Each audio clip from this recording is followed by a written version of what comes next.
नमस्कार, मैं हूं आपके साथ आस्था कौशल। क्या टैटू बनाने से हो जाता है HIV इन्फेक्शन?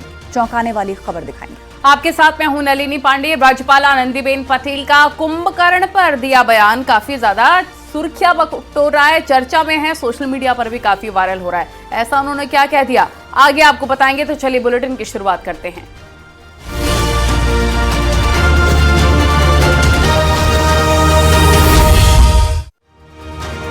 और प्रयागराज से बड़ी खबर है। श्री कृष्ण जन्मभूमि और शाही ईदगाह विवाद से जुड़ी ये बड़ी खबर। याचिकाओं पर हाईकोर्ट में सुनवाई। रोजाना सुनवाई की मांग हाईकोर्ट ने खारिज की। शाही ईदगाह मस्जिद को पक्षकार बनाया गया है। हाईकोर्ट ने पक्षकार बनाने की अर्जी मंजूर की है। 28 नवंबर को मामले में अब अगली सुनवाई होगी। तो इस वक्त बड़ी खबर हम आपको बताएं, श्री कृष्ण जन्मभूमि और शाही ईदगाह विवाद से जुड़ी हुई ये बेहद अहम खबर है। प्रयागराज से खबर, जहां हाईकोर्ट में इन याचिकाओं पर सुनवाई से संबंधित एक महत्वपूर्ण अपडेट है। रोज सुनवाई की मांग को हाईकोर्ट ने खारिज किया है और शाही ईदगाह मस्जिद को पक्षकार बनाया गया है।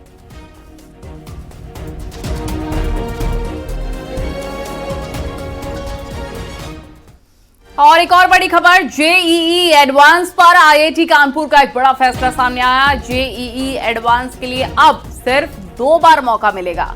पहले 3 बार परीक्षा के लिए मौका मिलता था, लेकिन अब 2 बार मिलेगा। ये बड़ी खबर आपको बता रहे हैं। JEE एडवांस पर IIT कानपुर का ये बड़ा फैसला है।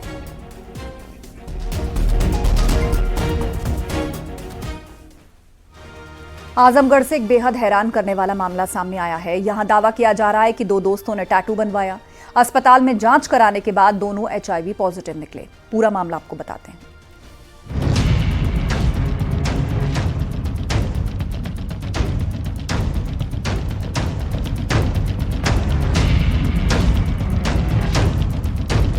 क्या टैटू बनाने से हो सकती है जानलेवा बीमारी? क्या टैटू देता है HIV संक्रमण? आजमगढ़ से ये सन कर देने वाला मामला सामने आया है। दावा है कि 2 दोस्त मेले गए, जहां दोनों ने हाथ पर टैटू बनवाया, लेकिन अब टैटू की वजह से दोनों जानलेवा बीमारी की जकड़ में आ गए हैं। HIV यानी ह्यूमन इम्यूनो डेफिशिएंसी वायरस, जिसका नाम सुनते ही पसीने आने लगते हैं और जिस बीमारी का अब तक इलाज नहीं मिला है। आजमगढ़ के रहने वाले 2 लड़कों की HIV रिपोर्ट पॉजिटिव आई है, जिसमें दावा है कि टैटू की वजह से उनको ये बीमारी हुई है। आजमगढ़ जिले में लगने वाले मेले में वर्ष 2023 में 2 लड़के पहुंचते हैं और मेला देखने के दौरान वो अपने शरीर पर टैटू बनवाते हैं। करीब 1 साल बाद उसमें से एक युवक को पथरी की शिकायत होती है और वो ऑपरेट के लिए अस्पताल में भर्ती हो जाता है। ऑपरेट के पहले उसका रूटीन चेकअप कराया जाता है तो रिपोर्ट चौंकाने वाला होता है। दरअसल उसके रिपोर्ट में HIV पॉजिटिव पाया जाता है, जिसके बाद उसके साथ दूसरे युवक ने भी अपना जांच रिपोर्ट कराया तो उसका भी HIV पॉजिटिव आया। जांच की जा रही है कहाँ से इनका जो इंफेक्शन हुआ है इसके संबंध में,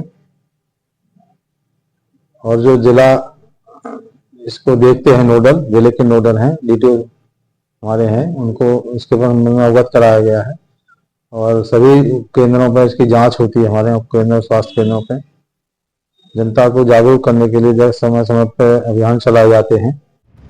टैटू बनवाते वक्त बेहद ही सावधानी बरतने की जरूरत होती है। इस्तेमाल की गई सुई से बिल्कुल भी टैटू नहीं बनवाना चाहिए।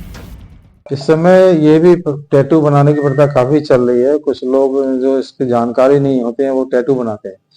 इसमें ऐसा होता है एक ही सुई से सभी को वो टैटू बनाते हैं और न ही उसको जो स्टरलाइज करते हैं।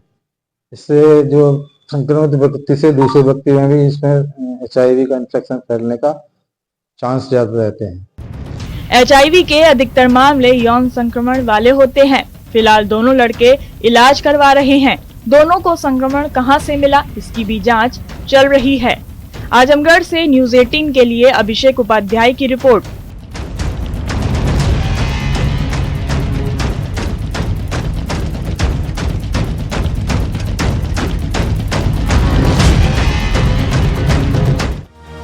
बहराइच में अवैध संबंध के शक में एक शख्स ने अपने कर्मचारी की जमकर पिटाई कर दी। आरोप है कि उसके शरीर को गर्म रॉड से दाग दिया गया।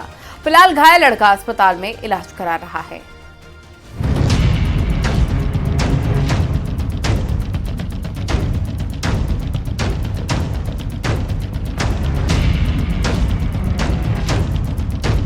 अस्पताल में ये लड़का दर्द से तड़प रहा है।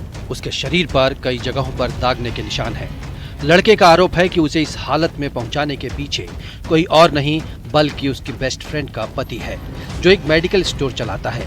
वारदात रामगांव थाना क्षेत्र की है। दरअसल लड़का उसी मेडिकल स्टोर में काम करता है। उसके मालिक चांद बाबू को शक था कि उसकी पत्नी के साथ लड़के का अवैध संबंध है।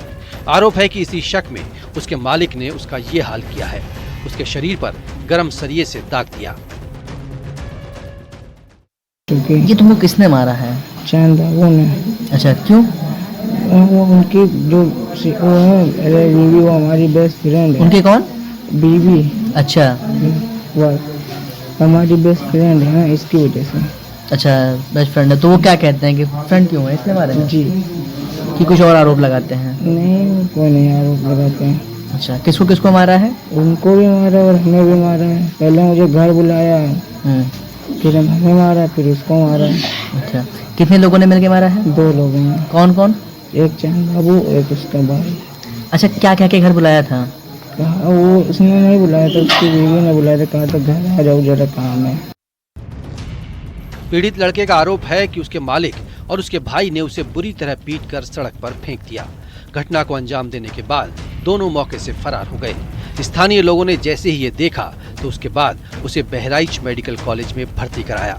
बहरहाल पुलिस ने मामला दर्ज करके जांच शुरू कर दी है। बहराइच से न्यूज़ 18 के लिए अखिलेश कुमार की रिपोर्ट।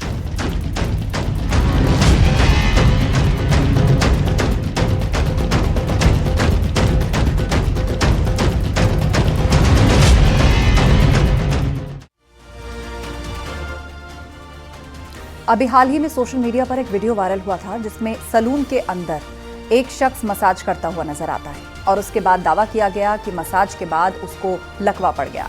लेकिन अब इस वीडियो की हकीकत सामने आई है जो दावे के बिल्कुल विपरीत है।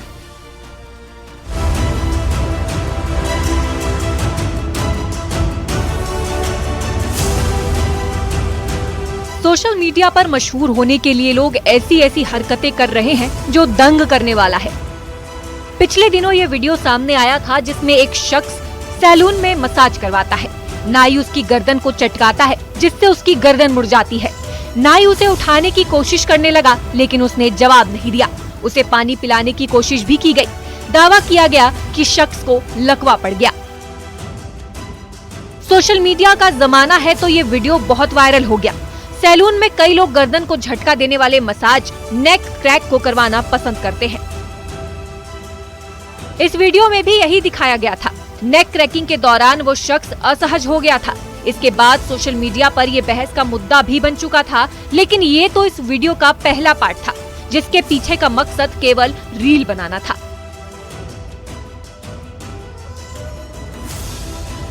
लेकिन अब इस वीडियो का दूसरा पार्ट भी सामने आया है।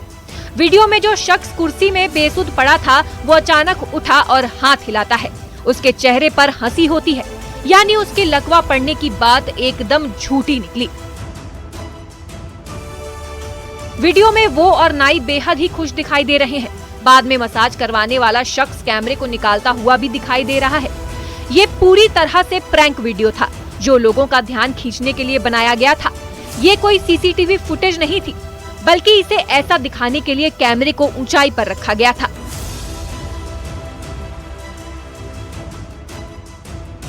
शख्स लकवे के अटैक का नाटक कर रहा था। सच्चाई सामने आ गई, लेकिन नेक क्रैक मसाज को बेहद ही खतरनाक माना जाता है।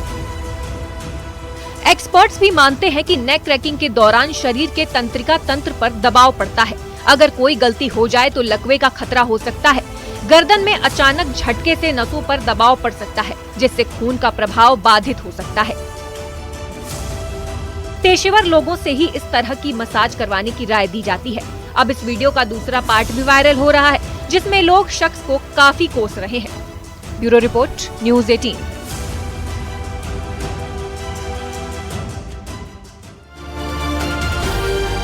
जौनपुर के हॉस्टल में आधी रात को छात्राओं ने हंगामा कर दिया। छात्राओं ने आरोप लगाया कि उनके बाथरूम में स्पाई कैमरा लगा हुआ है, जिसके बाद पुलिस भी मौके पर पहुंच गई।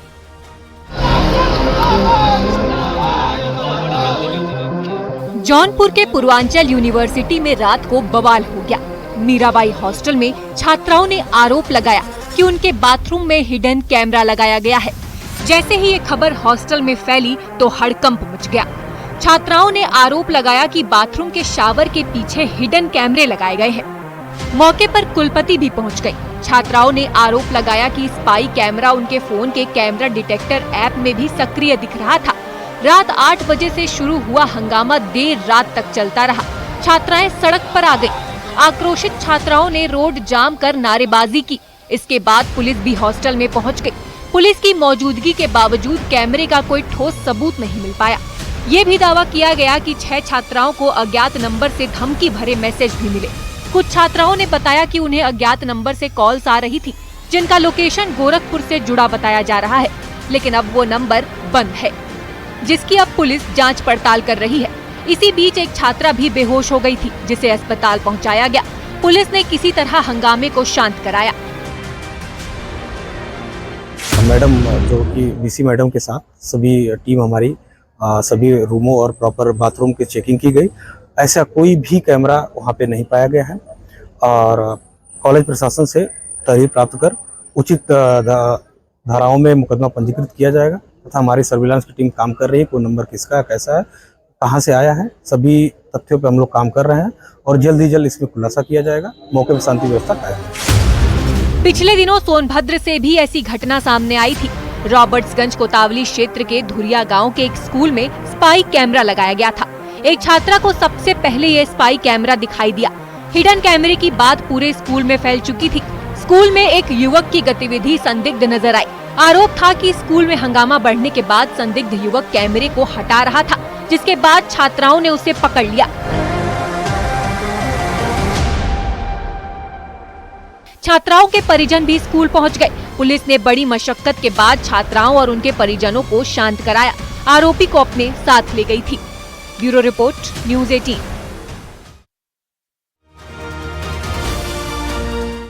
राज्यपाल आनंदीबेन पटेल का एक बयान चर्चाओं में है। उन्होंने कुंभकर्ण को लेकर एक बात कही, जिसमें उसे टेक्नोक्रेट उन्होंने बताया।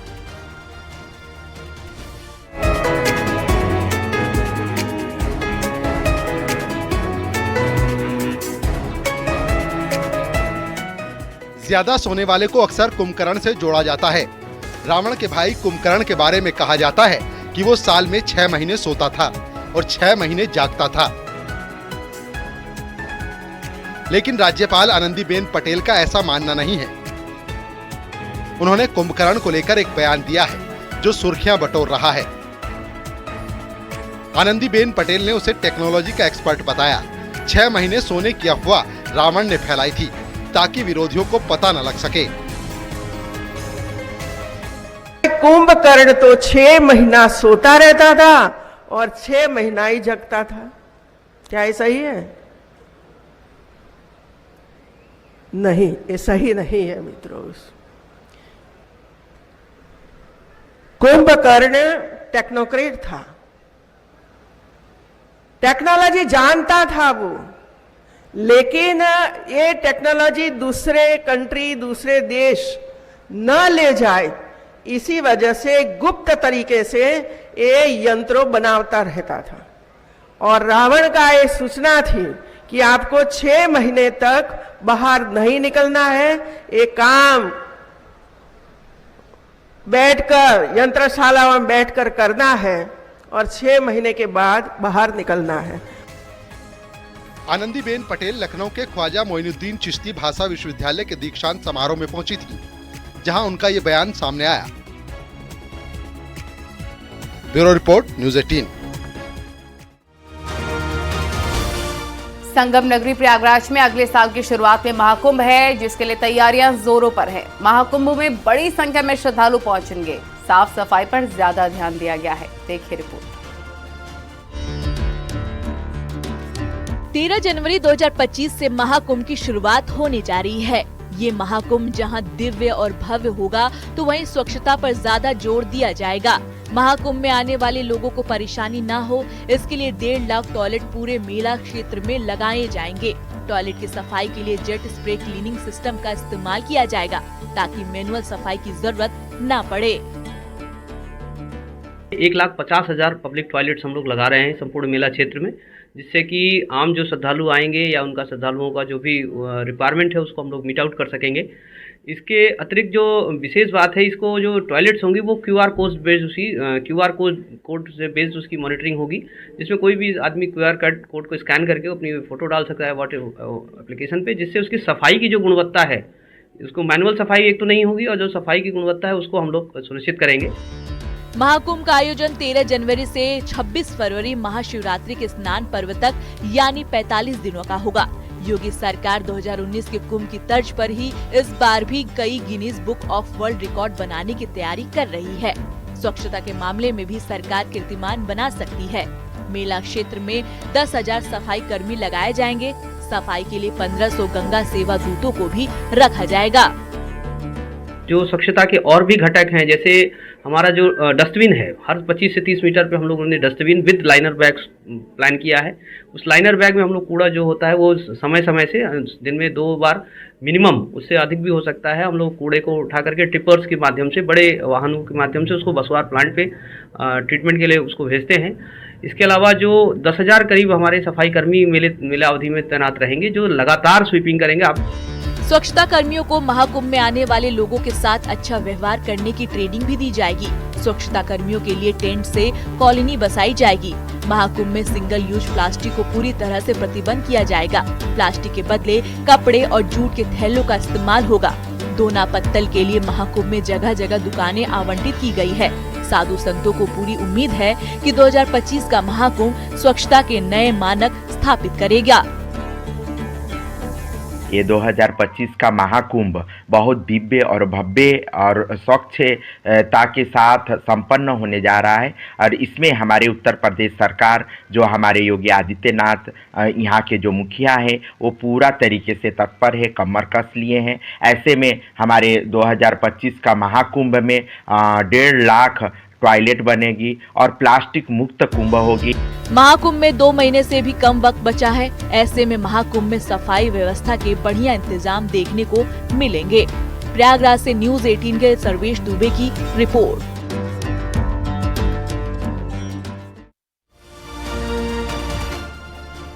वाराणसी से खबर है, जहां एक बंदर के गिरने से कार की छत अचानक फट गई। कार की ओपन टू स्काई छत पर बंदर के गिरने का वीडियो भी सामने आया है। आप देख सकते हैं कि इस बंदर ने जैसे ही जंप किया, कार की ये पूरी छत जो थी वो रूफटॉप पूरा शीशा टूट गया। हालांकि गनीमत रही है, बंदर सलामत निकल गया। कोतवाली थाना क्षेत्र के विश्वेश्वरगंज का ये मामला है। आपको बता दें, बंदरों के आतंक से यहाँ लोग परेशान हैं।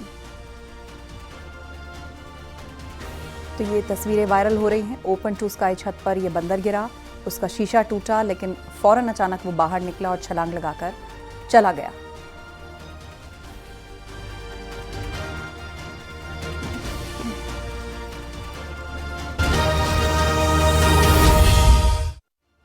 झांसी में मेडिकल कॉलेज में अग्निकांड की लगातार जांच आगे बढ़ रही है।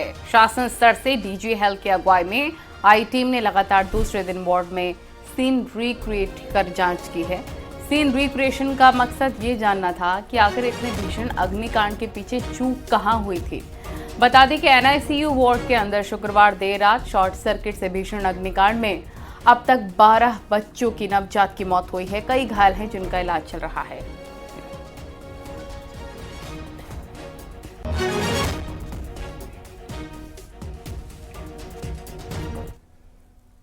और लखनऊ से खबर, जहां रेलवे टिकट विंडो पर शराब पीकर बैठे कर्मचारी का एक वीडियो वायरल हो रहा है। नशे में टल्ली कर्मचारी यात्रियों को कह रहा है कि नहीं मिलेगा, बंद है, और उसके बाद यात्रियों ने हंगामा किया। नशे में धुत कर्मचारी की ड्रामेबाजी ऐसी कि उसने खुद कहा कि अब टिकट नहीं मिलेगा, पहले हमारा मेडिकल होगा।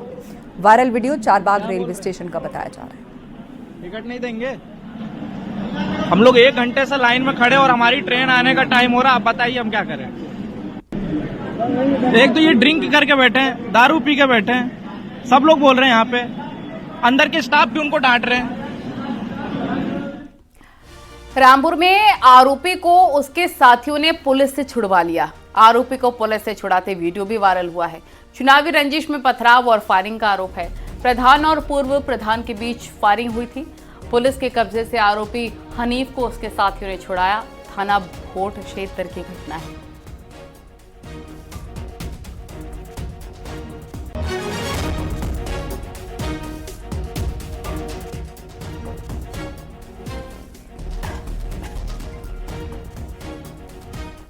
और मिर्जापुर से बड़ी खबर, केंद्रीय मंत्री के अल्टीमेटम का पुलिस पर असर हुआ है। विंध्याचल पुलिस ने दर्ज किया है मुकदमा। अनुप्रिया पटेल ने 2 घंटे का अल्टीमेटम दिया था। पार्टी कार्यकर्ता की पिटाई मामले में कार्रवाई न होने से अनुप्रिया पटेल नाराज थी और अब विंध्याचल पुलिस ने मुकदमा दर्ज कर लिया है। मिर्जापुर से अहम अपडेट। अभी तक क्या हुआ?